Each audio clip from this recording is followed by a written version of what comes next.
Në një emision, Shqipe Hysene zbuloi detaje të forta dhe të papritura rreth përvojës së saj në Shtetet e Bashkuara. Përveç planeve dhe rrëfimeve mbi jetën personale, ajo ndau një thashëthem që habiti shumë. Ajo akuzoi se këngëtarja e njohur Parashivi Simaku merrej me marrjen e burrave të tjerave. Kam dëgjuar që Parashivi Simaku ka qenë një nga ato persona që u merrte burra të tjerëve, tha Shqipe Hysene. U shokova kur e mësova, mendoja se ishte një femër e bukur dhe kishte karrierë. Ajo tha se më parë Simaku ishte mirëpritur në ambiente muzikore dhe shoqërore, por me kalimin e kohës sipas thashëthemeve, bashkësitë shqiptare në Amerikë ndaluan të ftonin dhe ajo u zhduk. Shqipja theksoi se ajo nuk po fliste për karrierën muzikore, por për fjalën e kënduar që qarkullonte ndër komunitet. Çfarë di unë di dhe ti? Më thanë që ka ndodhur shumë herë, merrej në përdasma deri në momentin që nuk u mor më dhe u zhduk. Ajo shtoi se për të ishte rënë të dëgjonte këto rrëfime, nuk ishte e bukur ta dëgjoja, deklaroi ajo.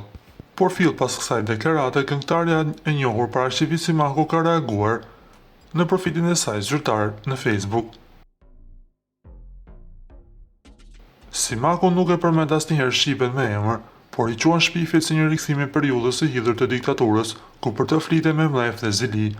Këngëtarja thekson se për 10 muaj emri i saj është përdorur si tabelë qitjeje nga njerëz që kërkojnë vëmendje përmes të pavërtetave. Prej 10 muajsh emri im është përdorur si tabelë qitjeje nga njerëz që përpiqen të tërheqin vëmendje përmes shpifjeve dhe të pavërtetave. Asnjëherë nuk e kam menduar se do më duhet të reagoja për gjëra kaq të ulta, që nuk kanë asnjë lidhje me realitetin.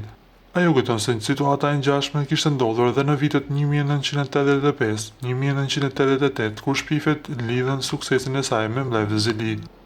Sot dua t'ju them vetëm kaq, mua nuk më bëni dot asgjë. Publiku më njeh prej vitesh dhe e di shumë mirë kush jam, çfarë kam dhënë dhe çfarë përfaqësoj.